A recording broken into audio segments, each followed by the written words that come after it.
પપ્પા આજ તમારા સ્કૂલમાં નિબંધ સ્પર્ધા હતી. અરે વાહ, તે શેના વિશે નિબંધ લખ્યો તો? મેં મારી માસી વિશે નિબંધ લખ્યો તો અને તમને ખબર હે મારા 10 માં 10 આયા. ના હોય, સાચું કે હે? હા. એવું તો તે શું લખ્યું તું? લે તમે જ જોઈ લો. માસી, મારી મમ્મી સિવાય મારી નાનીની બીજી દીકરી હોય એને માસી કહેવાય. અરે વાહ હિમુ, તને તો સંબંધો વિશે ખબર પડવા માંડી હો. જે માં જેવી હોય એને માસી કહેવાય. જોરદાર. મારી માસી મને મારી મમ્મી કરતાં પણ વધારે પ્રેમ કરે છે. જોરદાર. મારી માસી મારા માટે એકદમ પ્રેમાળ સ્વભાવ ધરાવે છે. વાહ. એ વર્ષમાં 4 વાર અમારા ઘરે આવે છે અને મારા માટે ઘણી બધી વસ્તુઓ પણ લાવે છે. હા, તારી માસી તારા માટે લાવે, અમારા માટે કશું નહીં લાવતી. મારી માસી અમારા ઘરે આવે એટલે મારી મમ્મી અને મારી માસી એકબીજાની સાસુની ખોદણી કરે છે. અલી શું પડી છે ને મેં ખોદણી કરી હશે તાણે જ ક્યાંક લખ્યું હશે ને બધું. પડો આવ નવ લખે તું. સાચું છે ને? તમે બે ભેગા થઈને આ ધંધો કરતા લાગો. અલ્યા પડો. મારી માસી અમારા ઘરે ના આવે ત્યારે એ મારી મમ્મી સાથે વિડીયો કોલમાં વાત કરે છે. ઓકે. અને એ જે નવી નવી વસ્તુઓ લાવ્યા હોય એ મારી મમ્મીને બતાવે છે અને એ જોઈને મારી મમ્મી મારા પપ્પા પાસે એવી વસ્તુઓ લાવવાની જીદ કરે છે જેનાથી અમારા ઘરમાં ઝઘડા થાય છે. અલી ક્યાં એવું કર્યું? અને માસી આ એની જોડે ઈ બતાવે છે, તારી માસી બતાવે ને બધું? અરે તું હે ને એના વાદે ચડીશ ને, એ બધી પૈસા વાળા હે. અલ્યા પણ એને નવી નવી ફેશન ની ખબર પડે હે એટલે મને બતાવે કે. પણ આપણે એને લાખ રૂપિયા પગાર હે, આપણે નહીં. પણ એ નવી ફેશન નું આવ્યું તો મને ખબર પડે કે આ નવી ફેશન નું આવ્યું. કાંબુરો આમાં ભેંચણિયા કરીશ મને. પોણી શું તું એ.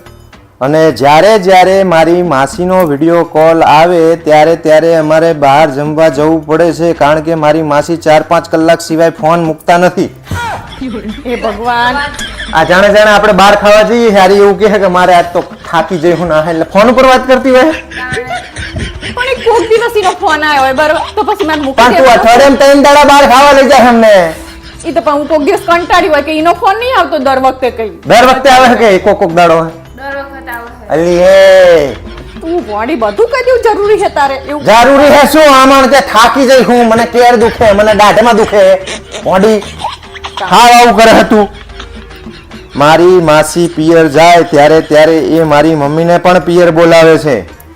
ઈ જાય ને એકણ તો મને સારું લાગે, બે ગુનું હોય તો હંગત સારું લાગે, એકલા કંટાળો આવે એટલે ઈ રે એવું કે તમ તાર દીદી તું આવજે. તારે જવું હોય તો ઇન્ના ને જવાય, તાર મમ્મી નહીં રહેતા અહીંયા? એકલા ના મજા આવે, બધા હોય મજા આવે જઈએ તો. અને મારા પપ્પા કહે છે કે તું આજે આ જે પડારા કરતા શીખી છે એ હું મારી માસી પાસેથી શીખી છું, જે મને 100% સત્ય લાગે છે.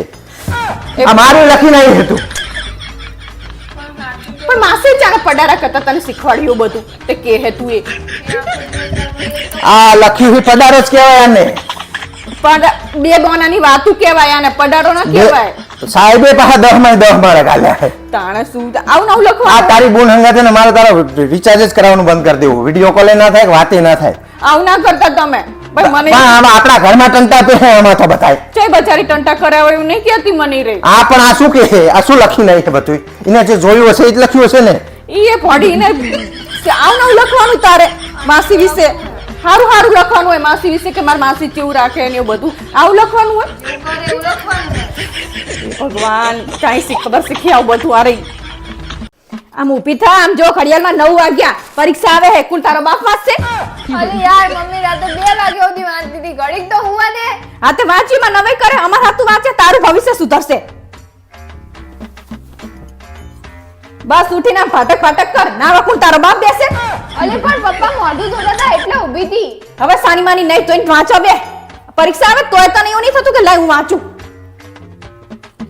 મારું નામ શું લે હેમાં તું વાંચમાં પણ? હવે ચા ઉપડી પાછી. મારા બેનપણીને ઘરે જવું. હા આખો દાડો રખડ કરો, વાંચો તાર બાપા બેહવાના હશે ને. અલી પણ નોટ્સ લેવા જવું. શું આખો દિવસ બોલ કરતી હોય હે? અલી પણ બોલે જ ને, આ પરીક્ષા આવે હે પછી નપાસ થઈશ ને એટલે ખબર પડશે પરીક્ષામાં. પપ્પા હવે મારું વાંચવાનું પૂરું થઈ ગયું, થોડી વાર ફોન જો. હા જો જોયું ને, તારું વાંચવામાં ધ્યાન જ નહીં ને જરાય. અમે તો જાણે કૂતરાની જેમ ભ ના કરતા હોય. આખો દાડો મોબાઈલ લઈને બેહી રહે એવું નહીં કે આપણે વાંચીએ અત્યાર સુધી વાંચતી હતી, મેં કીધું ઘડીક વાર મોબાઈલ જો. હવે તમે સાનામાના ઉપરાણું ના લેવડાવશો ને પરીક્ષામાં નપાસ થશે ને એટલે ખબર પડશે પણ નપાસ ના થાય હવે, આપણી હાલ સુધી વાંચતી હતી બચારી. તમાર જીવન તમાર જે ઉપરાણું લેવડાવો ને એટલે જ આવું થાય મારા બાપ રોઈ ગયો. તું વાંચ ને બટા, તું મને ગાળું ખવડાવે છે હવે. શું પરીક્ષા પતે નહીં ને ત્યાં સુધી મોબાઈલ હાથમાં ના ચાલીશ તું. મમ્મી હવે મને બહુ થાક લાગ્યો વાંચતા વાંચતા, હું થોડીક વાર સુઈ જાઉં.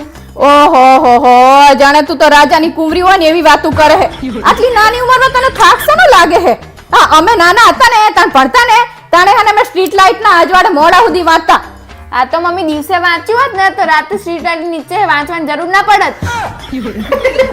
હવે તમે તો સાના માના બંધ જ થજો તમારે તો વચ્ચે બોલવાની જરૂર જ નહીં પણ મૂછા કે બોલ્યો હું? તાણે શું તે ઈ ને કરવા તે માંડી કીધું ઈ સાચું જ છે. દાડે વાંચી લે તો રાતે સ્ટ્રીટ લાઇટમાં શું કરવા વાંચવું પડે?